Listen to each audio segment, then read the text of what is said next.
ló lè kó òròkì máa lò lóṣogbo Olùsọjí o Àrẹ̀mú máa lò lédè. àkàndá èèyàn tọ́mọ aráyé ń pè ní Olabest. ẹ jẹ́ ká bẹ̀rẹ̀ báyìí. Olabest níwájú Olabest lẹ́yìn Olabest lọ́tún Olabest lósì. ṣé orúkọ tí bàbá àti ìyá sọ Olabest ni? orúkọ tí bàbá àti ìyá sọ mí ni Ọlámilékan Olúwafẹ́mi ọmọ Adénúgbà. Ọlámilékan Olúwafẹ́mi ọmọ Adénúgbà. níbo la bí Olabest sí? ńbo ló ti dàgbà, ńbo ló ti ṣe kékeré?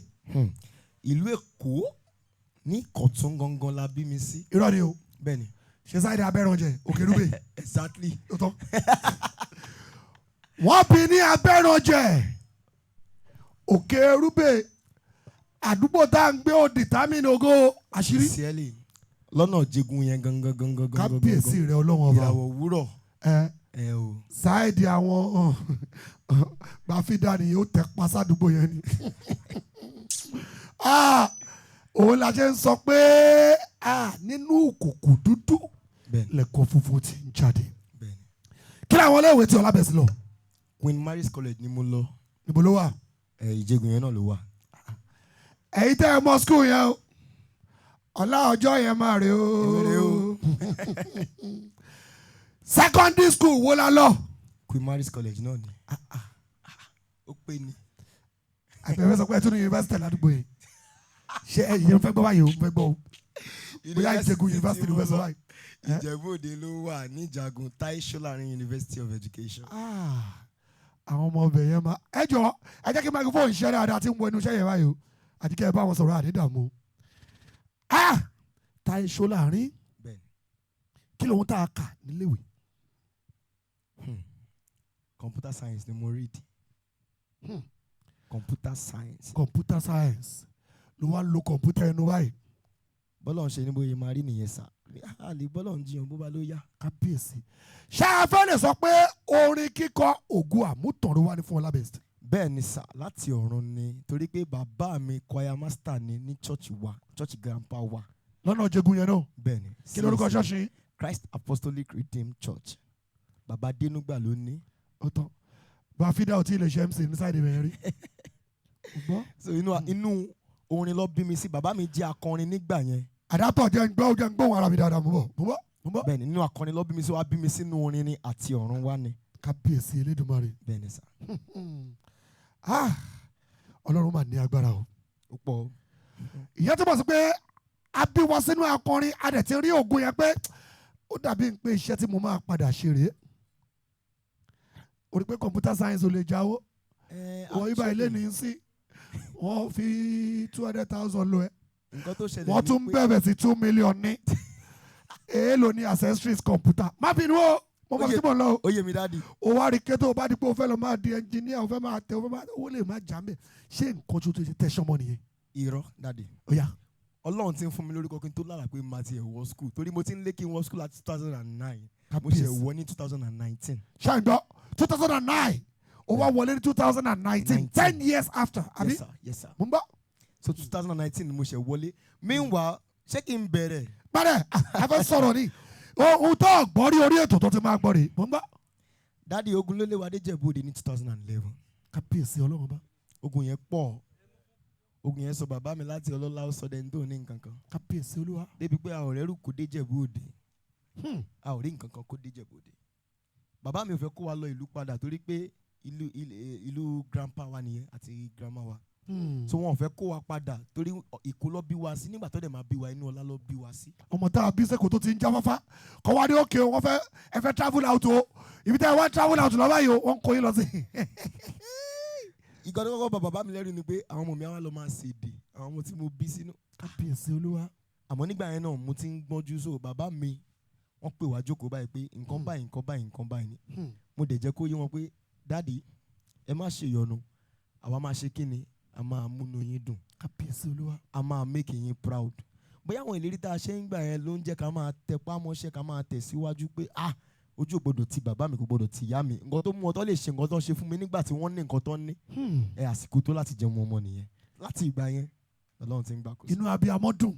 bẹ́ẹ̀. ṣé a rí abiyamọ tó pògì fọmọ ṣé àwárí ayé abí ọmọ tó wá mu mílíkì àti tí tó kí báyìí ń sìn nítorí pé ọmọ ṣèlérí fún bàbá àti ìyá pé ẹ máa jẹ wọn ọmọ lágbára Ọlọ́run ọba alárùnṣe ẹ̀dá wọn máa jẹ́ lájẹkalẹ̀. Àmín Jésù. kò ní bá wọn nú àìsàn o. Àmín. àlàáfíà lọ́pọ̀lọpọ̀ fún bàbá yìí o. Àmín.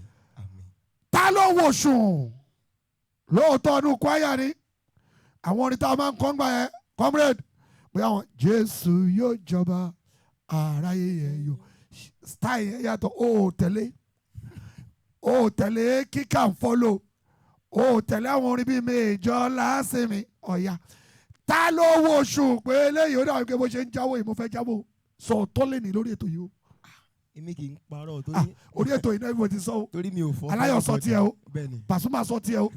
Òbẹ́sẹ̀rẹ̀ sọ tiẹ̀ ṣọ́bọ̀kúrọ́ ni Sẹ́jẹ́nẹ̀tì sọ Màláíkà sọ Rẹ̀mí Àlùkò sọ Lẹ́kọ̀ọ́ Rẹ̀mí Lẹ́kùn sọ èrò pọ̀ omi jẹ́ ojú mi Esther Ìgbẹ́kẹ̀lé èrò ti pọ̀ jù. Mo ń gbọ́. Ká tó bọ́ sáyé Gen Z yìí torí ayé Gen Z làwà ayé social media làwà yìí. Òun ló ṣe ń jójó tó ń délẹ̀ kan yẹn mi ò jẹ́ bẹ́ẹ̀ dọ́rọ́ ẹ̀ wò tí bá dọ́rọ́ ẹ̀ àìtí ìdánwò gan ṣì ń wẹ́sẹ̀ mi lálẹ́ ni tí bá dọ́rọ́ ẹ̀ nǹkan máa ṣẹlẹ̀.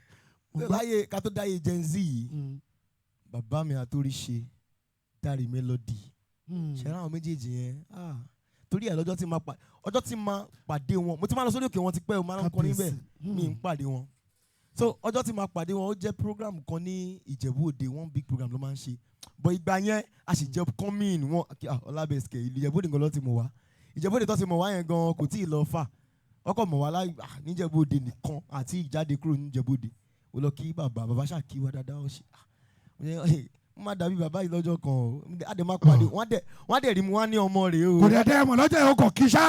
wọ́n dá mi mọ̀. ṣùgbọ́n ó lọ táàpù pé ògo ni mí lọ́la o. bẹ́ẹ̀ni. kó lè ṣebí wọ́n lọ wá play bad day tàṣí lẹ́nu mẹ́ta yìí tí mo ṣe MC. àánú ni dáàdi.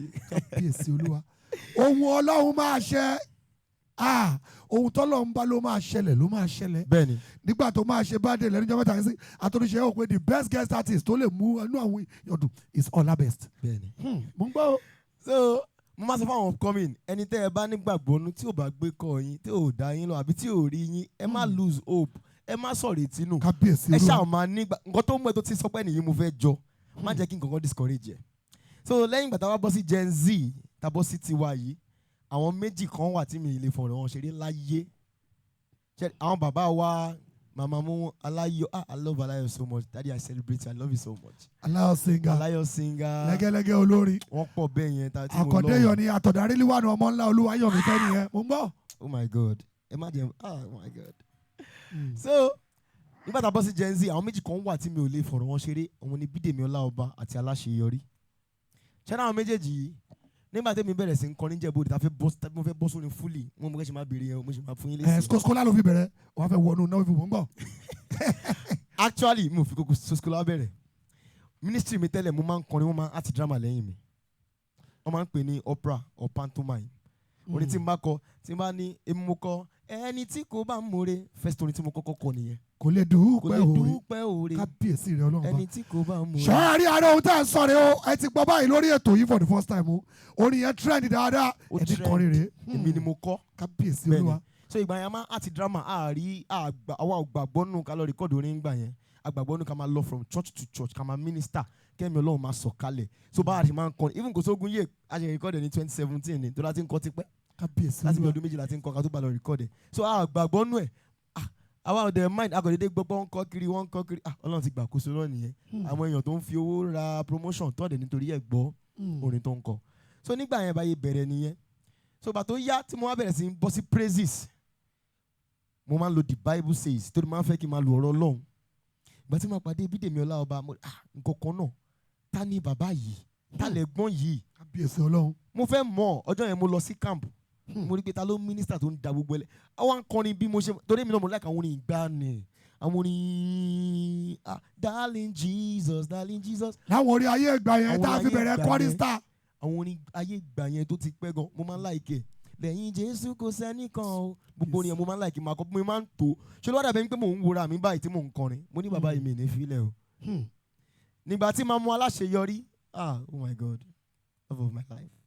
love of your life ni à ń bọ̀ lórí ẹ̀ torí pé ọ̀pọ̀lọpọ̀ òun láti gbọ́ tàdé máa sọ lórí inside life yìí pé Aláṣeyọrí kan Yínká Aláṣeyọrí kan Olabest ni a tún máa pè ní mọ̀mọ́. Ọlọ́run ṣé mo purọ́? láyé. a máa sọ̀rọ̀ lẹ́nu mò ń gbọ́. Ìgbà tí màá pàdé àwọn náà orí ọ̀fẹ́ ṣáà wà ẹ̀mí ni màá fi ń connect mọ́ àwọn mentor mi. Ẹ̀mí ni mi ò kàn déédéé ríyàn pé àtẹ̀rẹ́ mo ní kọ irọ́ ẹ̀mí mi gbọ́dọ̀ papọ̀ mọ́ tẹni náà kí tó mo ní ìyá àbí bàbá àbí mentor mi. bá a ṣe ṣe ni àwọn tá a wù gẹ́gẹ́ bí àwòkọ́ṣe nìyẹn. Bẹ́ẹ̀ni. ó dá wá bẹ̀rẹ̀ sáà wo ló dáhùn yìí ò bí aṣọ olóyìnbó pé ó dàbí pé iṣẹ́ yìí ó máa yọ ṣéǹjì jáde. Mo bẹ̀rẹ̀ gẹ́gẹ́ bí alápàlà pẹ̀lú pantomime yẹn gbogbo táìmù yẹn a kò máa ń ṣiṣẹ́ ìránṣẹ́ ni kò sí nǹkan tó kàn wá pẹ̀lú owó ẹ fún wa lówó ẹ fún wa lówó a kò fẹ́ kẹ́ mọ̀ pé Ọlọ́run ń gbénu wa ẹ̀mí Ọlọ́run wà tálẹ́ǹtì yìí dẹ̀ wà nǹkan tá a kò fẹ́ ṣe nìyẹn wọ́n fún wa lówó wọ́n fún wa lówó báyìí mass choir ló máa ń pè mí masses choir torí mo a pọ̀ àwọn tó máa ṣe drama ọ̀tọ̀ àwọn tó máa lu gángan tó máa play ọ̀tọ̀ so a pọ̀ gan. ebi a máa pa yín gan gbà yín gbà tó pẹ́ ẹ̀ ní gbowó. kí ló kàn wá pẹ̀lú ẹbí dádì ẹ̀ẹ́dẹ̀dẹ̀ máa wọ mọ́tò ẹ̀ máa rìn ní o. àwẹ̀ la máa gbà tá máa rìn tinútinú dídùn tinútinú dídùn so ìgbà mo dẹ̀ máa ń lu àpàlà ẹ má gbàgbé o so kò sólórin gospel tí mo lu àpàlà fún ní Ìjẹ̀bú-Òde olórin kan wà. olú àpàlà kódà mo lu àpàlà fáwọn. ọ̀sán ṣó ń gbọ́ báyìí. fáwọn SOJ àwọn onífújì kan wà lọ́sí mo lu àpàlà. ṣó ń gbọ́ báyìí kọ́mọdé ti lu àpàlà rí. mo ń gbọ́ o. mo lu àpàlà rí mo ta oúnjẹ rí. à ń bọ̀ bẹ́ẹ̀ ṣó ṣe é rí ni mo máa sọ̀rọ̀ mo ń gbọ́. mo ṣáà gbà tó ọtí máa sọ fún mi pé mo ní pè wọ́n máa sọ fún mi ẹ mọ̀ àwọn ọmọdé ìgbà yẹn àkọ́ṣà àkọ́ṣà bá bẹ̀rẹ̀ sí ń fọṣọ báyìí torí pé orin tá à ń kọ tá à ń gbọ́ a lè fọṣọ fún 3 hours àti tó yẹ kó gba how many minutes a máa fọ kàṣà lè máa kọ. máa tẹ̀lé orin yẹn lọ time check.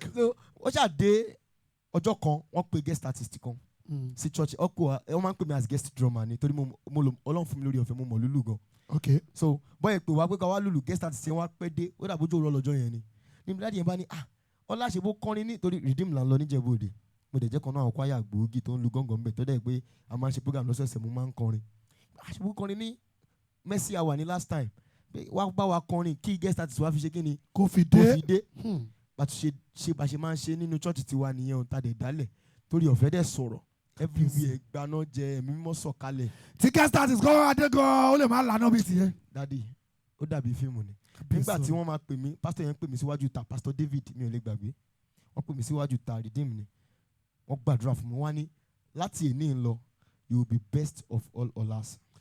That was how you got the name Olabest and you eventually became the best of all Olas. ṣáàrí pé àṣẹ wà lórí àwọn májẹ̀mú wà lórí ẹ̀ dáadáa. so bá ṣe tẹ́tẹ́lẹ̀ ìjayà lọ́ máa ń pè mí torí tí máa ń lu gángan báyìí gbogbo nǹkan mi ń pa music passion ni ẹ máa rò pé máa ń lu gángan bí nǹkan mi ò ń ṣe mí tí bá ti rí. gbogbo ẹ̀ náà ló máa ṣe lójú wa nígbà ilé ni. ọlọ́gbọ́n kò lọ fà ó máa ṣe bí wọn àṣírí ó máa ń dìpù gan nínú ètò yìí gan ìṣì. ok ọlá ẹ jẹ́ ká mẹ́nu kúrò ń bẹ̀ ọlọ́run ti wá ṣe ògo ti dé báyìí. Are you married? I am married, successfully married with a beautiful daughter. Àti ẹ̀rí pé olóríǹgì wedding. We are proud of it. Wọ́n là lè ní girlfriend níbi tá a máa marry. Ìyá yẹn pọ̀ gan. Ògo dé kó tó marry o. Má purọ́ o. Mi ò parọ́. Táyà tẹ máa ń pọ̀ tẹ máa ń rìn kiri tẹ́rẹ̀ owó mọ́tò yẹn. O ní ìyàwó. Kí n má parọ́ níwájú Ọlọ́run ẹ̀ rí. Mo ti ń pàdé girlfriend mi. Mo ti like ẹ̀ over 7 years kàtúkì tó toast ẹ̀. Wàá kọ́ máa wò ó. Ṣé n sòótọ́ ọ̀rọ̀? Yes. Ṣé n túlẹ̀? Túlẹ̀. Ní nǹkan bíi 2012-13 2011 l'Adéjẹ̀bú-Òde. Bẹ́ẹ̀ni. 12-13 nìyẹn. Bákà ṣe àkọjá lára ọmọbìnrin tí bá máa fi wẹ̀yìn báyìí ojú wa máa ṣe méjì ni. Ẹ̀yin méjì. Since Bí Ọlọ́run. ó rí ògo àpàlà lára ẹ̀. Nígbà ìgbà tí mò ń lo àpàlà yẹn mo ti. Ṣé mo wí ire o? Ògo àpàlà ló kọ́kọ́ rí o, kò tí ì rogo rí mo gbọ́. Bẹ́ẹ̀ ni o. Sọ̀rọ̀. Ògo àpàlà ló ń rí torí ìgbà yẹn tí mò ń lu gángan mo popular nínú gángan yẹn náà. Kọ́tọ́ ní sọ̀rọ̀ níjàyà. Ìjàyà wọn nílùú. Mo gbọ́ ẹ. Ó wá pè mí sí church ẹ̀ mi ò jẹ́ lọ torí tiẹ̀ torí mo like ẹ̀ mo dẹ̀ máa ń rí ọmọ lẹ́yìn ẹ̀ mo rò pé òun ló bímọ. Kábíyèsí Ọlọ́run. Àṣé ọmọ àǹtí ẹ̀ lọmọ tó máa ń pọ̀n kiri láyé ìgbà yẹn. Ìyá láì ṣayọ̀. So nígbà tí màá parí ẹ̀ 7 years later ó ti fẹ́ ṣe tán school that's 2019. Òun ti fẹ́ ṣe tán school. Èmi ṣẹ̀fẹ̀ wọ school ní 2019. Ó ti ẹ̀ senior ẹ̀ gan. Senior ló fẹ́ toast. Mo ń gbọ́ ẹ.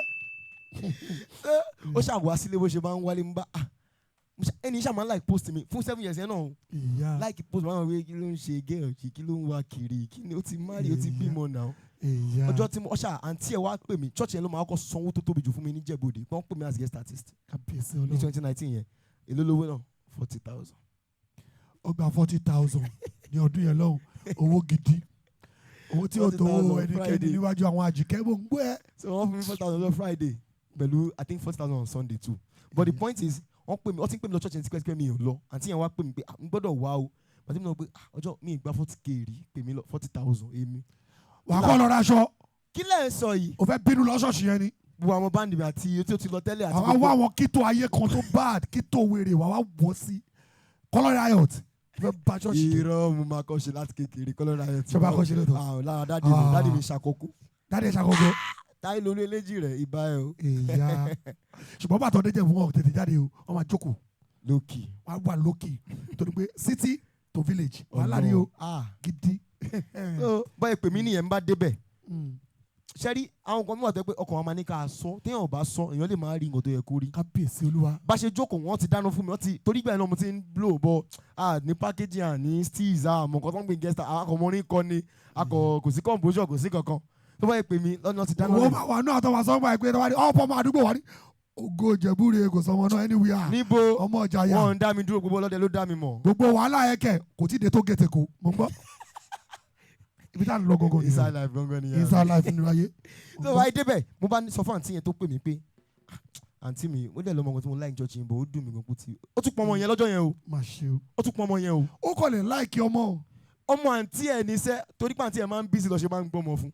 kábíyèsí ọlọ́run bá. lọ́ba ní báyé ṣe rí nìyẹn pé tàṣí ẹ̀ ló ń sọ òun ló wá sáàfù mi lóúnjẹ o bá ní ẹni tó wá sáàfù mi lóúnjẹ lọ́ba ní àbí mama ló ń sọ mama ò mà tí ì máa rí i. kábíyèsí rẹ ọlọ́run. mama èmi ọmọ mi mà ló ń pọ̀n kiri. ìyá. mi ì lè ké lọ́jọ́ yẹn sódà bíi dream come èmi àti ex-girlfriend mi dẹ̀ṣẹ̀ ní issue ni. ex ti lọ. kò sọ́dọ̀ pé ó ṣe fẹ́ ja ìjà kankan kò sọ́dọ̀. òun wá new. bùnmi ọjọ́ tí mo toast ẹ̀ báyìí mo sọ pé òun máa fẹ́ kò sí nǹkan tó bá ń kó ṣẹlẹ̀. nítorí pé àṣà májẹ̀mú kan ti rọ̀ mọ́. bẹ́ẹ̀ ni sà. kábíyèsí rẹ ọlọ́run. so I'm proud of my marriage and I'm successfully married by the grace of God. lágbára ọlọ́run èṣù ò ní yà yín. àmín Jésù. ẹ máa pẹ́ fúnra yín. àmín Jésù. nítorí pé téèyàn bá watch Faragan tó ṣomi gbé lórí òkè ó tọrọ mo sọ fún ẹ inside life ni o tó o bá ti ṣomi gbé irú you be my ayé àtijọ́ lọ́ba ní you be my future partner ayé sì ló di fiancé mo ní kí ló jẹ́ fiancé wèrè wo gbogbo tó o bá tètè gba àdúrà dáadáa kó wọ́n máa gba àdúrà àwọn májẹ̀mú kan máa ń yẹ ṣùgbọ́n tí nǹkan bá dùn tílé dáadáa ló máa ní forever bí ṣe ń sọ̀rọ̀ ń sìn ìyó òkìkí ẹlẹ́wàdí Abímbọ́lá ó ń wò mí London báyìí sí torí pé èmi náà wọ́n wò pé eégún burúkú abuta pòlè lẹ́yìn mo dẹ̀ sọ gbà pé forever gbàgbé gbogbo sí kì í yó a máa fẹ́ àwa ṣeré dáàdì nísì ẹ̀wù tó ń gbàdúrà fún wa ni pé bàbá yóò tí ì dára nù wọ́n ṣe ń gbàdúrà fún wa ká pẹ́ ká gbó ká tọ́ ni ibi táwọn bá dé nìyẹn. Olabest. Yes sir. ní time tó hot gan níjẹ̀bú òde yẹn. bẹ́ẹ̀ni.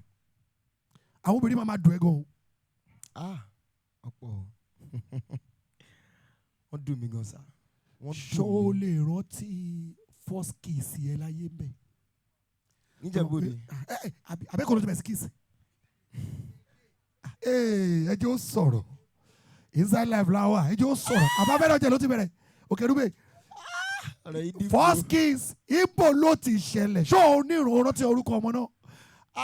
a lè sọ àwọn ẹbí ẹni wà nílé. mo rántí torí mo jẹ́ nǹkan tó yẹ pé bàbá máa ń kì mí lọ pé o mọ̀ nǹkan tó gbé dání ṣọ́ra fóbìnrin o mọ̀ nǹkan tó gbé dání ṣọ́ra fóbìnrin. àwọn ọ̀sán ò lè rántí láyé lágbàdo láì tó ti bàrẹ̀ àjò yẹn jẹ́ jìnnà. ẹni mọ́kọ́ kìsì níjẹ̀bú òde. àkété tó ti sọ délé rí tipẹ́tipẹ́ wọ́n ọ̀dà yàn ìwọ jẹ́ àmọ́ tiẹ̀ gẹ́gẹ́ bí sọ̀rọ̀ sókè. Linda lórúkọ ẹ̀. Linda kì í ṣe Belinda o Belinda Linda kẹ̀. Linda lórúkọ ẹ̀. Linda kọ́ wà mí. irọ́ yìí kì í ṣe yẹn Linda lórúkọ ẹ̀. ayọ̀ Linda. ẹni ọmọ kan fẹ́ nígbà tí mo dé Ìjẹ̀bú Òde. Ìjẹ̀bú Òde ló ti kiss. Ìjẹ̀bú Òde. níyàwó. gbàtà wà lé 2011 mo bàtà wà lẹ́kọ̀ọ́ yẹn kí ló kàn á pẹ̀lú kakọ̀ lọ nínú skul gan àṣẹ big boy yìí kí ló kàn wá. ṣó o lè nínú àbí tó ti ṣẹlẹ̀. inside life. látògùn ní látògùn mo lọ kí ọ̀rẹ́ mi ẹ kó bẹ́ẹ̀. ó ní kó bẹ́ẹ̀ náà kì í kó bẹ́ẹ̀ náà gbogbo ẹ̀ á fi ògo àti ọpẹ́ fún Ọlọ́run ọba. bẹ́ẹ̀ ni sà. Ọlá jẹ́ àwò báyìí tó o bá kọrin kí ni Ọlá ò bá ṣe? àbí tí n bá ṣe music. Kí ni music lórí? ìlú wà ń bẹ̀. Okay, music generally. tó o bá ṣe kí ló bá ṣe? ta ló sọ pé electrician. Tíṣà láì tọ́ ni tíṣà o. tí n bá kọrin ṣé níwájú Ọlọ́run àtẹ̀yàn mi really ní any prospect o because mo ń gbọ́njú bọ̀ báyìí mo gbọ́njú sínú music ni so mi ò really kò sọ̀rọ̀ pé mo fẹ́ di doctor mo fẹ́ di kinní kan mo fẹ́ di business kinní kan kò wá rárá kò sọ́nà ńbẹ̀ tí ó bá ń ṣorin mi rò pé nǹkan mi lè ṣẹlẹ̀. I love that. ẹ bá ń fún ní àtẹ̀wọ́ dáadáa nítorí pé téèyàn bá mọ̀ dáadáa ó máa dàbí alágbèrè tó lórí lójú kan ní àmì lórí. bẹ́ẹ̀ni. Ó yá lẹ́yìn orin ni níwájú orin ni ẹ̀yìn orin ni. How are you going to define the kind of music you play? I do gospel music. Gospel oríṣiríṣi o. Now. Ọ̀sítọ́ gospel ni o tó bẹ̀rẹ̀ lounge o. Now. Gospel rú o. No ẹ jẹ́ n ṣàlàyé. Ṣọ́ọ̀ṣì pẹ́pẹ́ mi náà ti bẹ̀rẹ̀. ẹ jẹ́ n ṣàlàyé. Ṣẹ́rí orin ó pín sí oríṣiríṣi ọ̀nà ṣùgbọ́n nǹkan tó o bá ń front ó wà very very very important. Irú èmi ń sìn wọn ní láti sọ fún mi wọn ṣe ní pásítọ̀ kan ṣe ní láti sọ fún mi pé o lánàá no voice ẹ̀ bí n bá kọrin wàá mọ̀ pé níwọ̀nba ọ̀bọ ìlẹ́mi Ọlọ́run ó máa hàn bẹ́ẹ̀ kì í ṣe ọ̀rọ̀ so gospel ni mò ń kọ torí mo ní ẹ̀mí Ọlọ́run orin ẹ̀mí ni mò ń kọ àmọ́ orin náà mo fi ń ṣiṣẹ́. Now music is my ministry and is my profession. I can have music as a ministry and be a doctor as a profession. I can have music as a ministry and be a teacher as a profession. But music lèmi fi ń ṣe ministry àti profession. Ẹ jọ̀ọ́ nígbà tó bá dẹ̀ sanwó fún mi pé Olabest wọ́n la fẹ́ pè fún tòkú màmá Sọjí Ọmọ́táyọ̀ tí mo wá débẹ̀ tí mo da gospel nìkan bolẹ̀ tí mi ò jẹ́ kí Sọjí tí mi ò kí Ọmọ́táyọ̀. Kò dà irú èèyàn bẹ́ẹ̀ yẹn ó ń kọrin òkú bí kò mọ́. A máa ju pure water fún gbẹ̀yìn. So torí pé mo sọ fáwọn èèyàn gbàtọ́ ní pé ó kọ oṣù Ọlọ́run ò bójú mi jẹ́ mo ní pé tọ́lọ́run ò bá fẹ́ kí n mọ̀ ọ́ kọ kò ní jẹ́ kí n mọ̀ ọ́ kọ. Àìmọ̀ èèyàn tó máa list orílẹ̀ báyìí tí ò tún lè deliver. So orin gospel music ni mò ń kọ àmọ́ iṣẹ́ orin náà ni mo fi ń ṣiṣẹ́ jẹun ni mo fi ń ṣiṣẹ́ ṣe. Okay, let's share your most memorable experience. Nínú rere ibi wà ń bẹ nínú ibi rere wà ń bẹ. Ẹ jẹ́ àwọ̀ ọjọ́ mẹ́lẹ̀ gbàgbé ní ìdá méjèèjì ní ṣókí láàrin ìṣẹ́jú kan. Ọjọ́ kìíní rèé o ọjọ́ tínú mi dùn jù rèé o ọjọ́ kejì rèé ọjọ́ tínú ọ̀tá mi bàjẹ́ jù rèé. Ọjọ́ méjì nínú ọ̀tá mi bàjẹ́ jù. Ìkànnà àwọn ọjọ́ yẹn ni ọjọ́ tí mo gba orin kò sógun yé yẹn. Ẹ gbọ́ dáadáa o ẹ jẹ́ orin dáadáa gbọ́mọ Nàìjíríà ń gbọ́ báyìí o ọjọ́ tá a gba orin kò sógun yé mò ń gbọ́. Torí nígbà tí èmi àtàwọn ọmọ báńdì mi a lọ sí program bíi mẹ́ta àwa ń lọ ìkẹta àwọn mọ́tò dẹ̀ ń gba wọn wè torí wọ́n máa ń rọ̀bù lọ́nà Ṣàgámù yẹn. Kábíyèsí Ọlọ́run. tírélà yẹn ò dẹ̀ tọ́ná. Ẹ bá ń kọ táìmù yẹn dáadáa ẹni tó ń kọ táìmù yẹn ojú ẹ̀ ti rí báyìí báyìí ó rẹ̀. Bí Ọlọ́run ṣe bó ṣe kó èmi àti gbogbo ọmọ ẹgbẹ́ mi yọ lọ́jọ́ náà lọ́hùn mi ò mọ̀ mo sunkún inú mi bàjẹ́ mi ò wá òkè torí pé mọ́tò wà fún bẹ́ẹ̀ níná dáadáa ká ló níná dáadáa ni bí a máa ti rí tírélà yẹn tó ń bọ̀ lọ́kàn ó dùn mí gan ìyẹn ìkíní.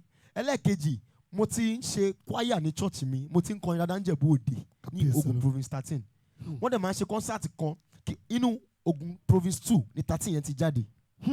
So ní 2 yẹn náà a máa lọ lùlù ń bẹ̀ níwọ̀nba lẹ́ẹ̀dí a máa ń kọrin ń bẹ̀ wọ́n dẹ̀ máa ṣe major concert kọ́nsáàtì ló tóbi jù ń gbà yẹn ní Jẹ̀bú Òde wọ́n dẹ̀ ń pè mí. Ìjáyà bóyá ló ń bá wọn. mo gbà tí mo kọjá bẹ̀ mo sọ fún àwọn ẹgbẹ́ mi mo ní tí wọ́n bá ti pè mí sí kọ́nsáàtì yìí next year mi ò ní sin Ọlọ́run. Kábíyèsí Ọlọ́run bá. Ajẹ́pọ̀ Ọlọ́run ò pè mí bí mo sọ fún wọn nìyẹn. Nígbà tó di ọdún tó ń bọ̀ dáàdi mo wà ní pátí kan mo lè gbàgbé ní sáìdì Ìsìnrẹ́ nínú Ìjẹ̀bú náà mo rí miss call almost 7 miss calls ẹni tó ń ṣe program yẹn wọ́n ń pe ẹ̀gbọ́n yẹn ní Sola bí ẹ̀gbọ́n wa náà ni àwọn náà lórí worshipper ni wọ́n ti pè mí Sola ń pè mí mo kàn rẹ́rìn ni pé àkókò náà dé. dáàdi mo rẹ́rìn pé Ọlọ́run torí omi jẹ́ mo fi kọjá lọ́jọ́ yẹn pé kí ló dé tó ń ṣe program báyìí mo ń kọrin àwọn èèyàn ń jó náà at least ohun tó bá ń ṣe táyé ti ń tẹ́wọ́ gbà lọ́wọ́ ẹ̀ ó máa fún ẹ lóúnjẹ ó dẹ̀ tó kọ́dẹ̀ ti mú ẹ mọ́ kọ́dẹ̀ ti máa fún ẹ ní iyẹ̀ wọ́n lè jẹ́ pè mí inú mi wá bàjẹ́ lọ́jọ́ yẹn àmọ́ ọjọ́ tínú mi dùn jù náà lọ́jọ́ tó ń pè mí ní ọdún tó ń bọ̀ ní o. Kábíyèsí odidi ọdún kan ní o ọjọ́ tí mo sọ yẹn mo wọlé lọ sunkún lọ gbàdúrà bẹ́ẹ̀ má jẹ̀mú yẹn pàpàṣẹ bọ́lọ́run ṣe ṣe nìyẹn. You are a fine boy. That's the truth. You're one of the most sought after. One of the most celebrated. One of the most talented.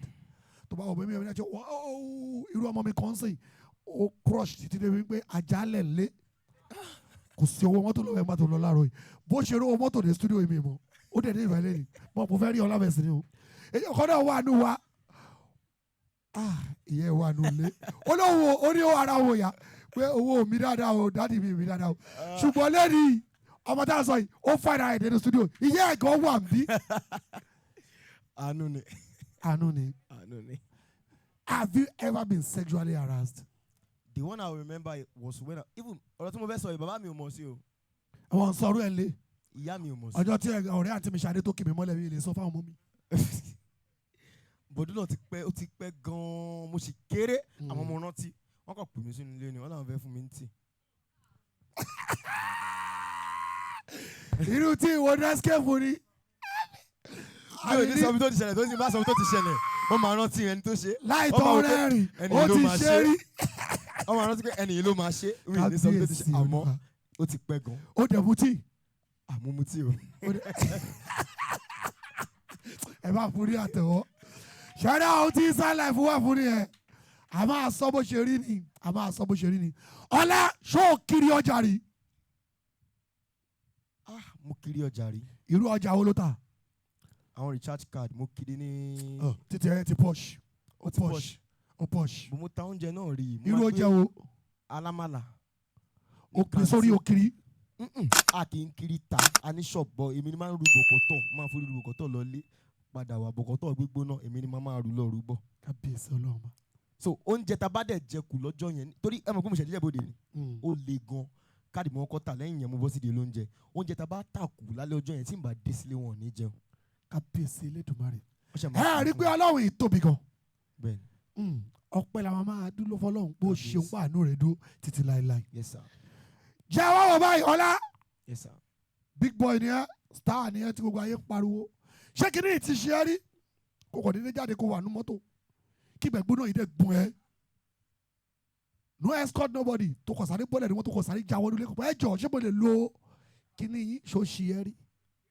kò ṣe mí rí o sincerely kò tiẹ̀ ṣe mí rí. o máa offload kó tó kúrò lé.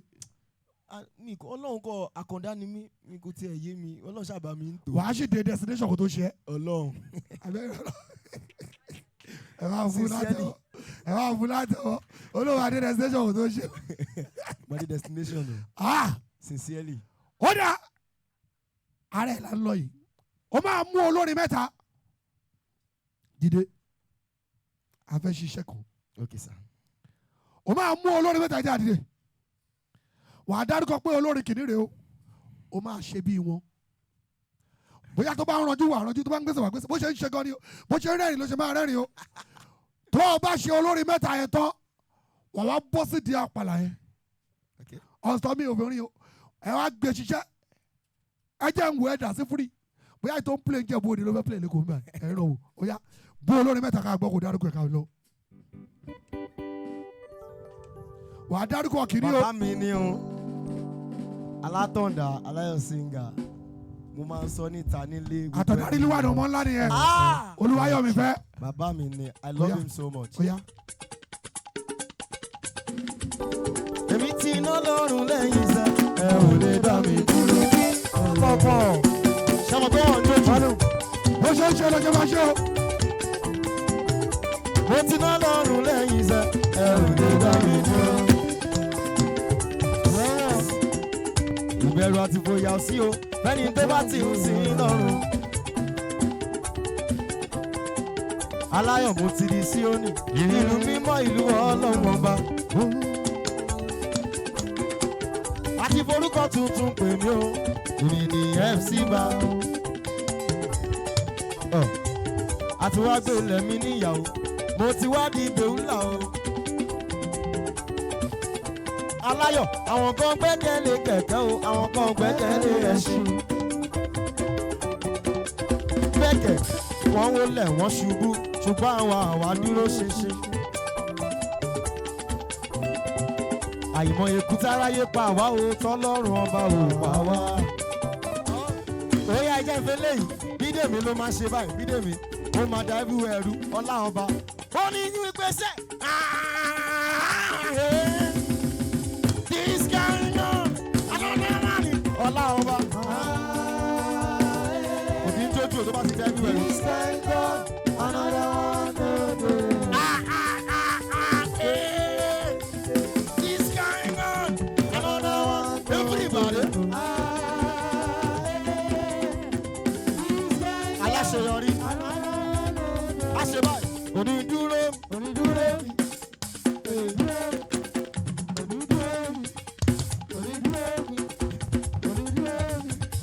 Onídúró mi ẹ̀ṣẹ̀ òdìlẹ̀ mi, bójú ènìyàn ló dúró ni wọ́n ti mọ̀ sí. Bójú ènìyàn ló dúró ni wọ́n ti sá lọ. Bójú ènìyàn ló dúró ni wọ́n ti mọ̀ sí. Thank you, thank you, thank you. Yeah, just few more minutes, I love that. Ó yá padà sórí àpàlà ẹ̀. Ẹ gbé sí. Wàá lu àlùjọ. Àlùjọ bíi 7 ọ̀sán. Ẹgbẹ́ òṣìṣẹ́. Oye bá jayé títí bá mi tọ́jú ẹ̀. Ẹ̀sán jẹ́ o. Orí sọ́jí ọmọ tẹ̀lé òní. Ọ̀bàrún alẹ́ ní dédé. Ọ̀làbùrà kí òní òṣèlú fún wa. Ọ̀bà adákẹ́dájọ́. Ọ̀làbùrà kí òní òṣèlú fún wa. Ọ̀bà tó sọ pé pọ́npọ́n wọlé ni wọ́n á sẹ́ àgbà àgbọ̀. Wọ́n bá lọ́gbà ni wọ́n á sẹ́ àgbà àgbọ̀. Eré làwọn fọ́ ọmọ tó lọ.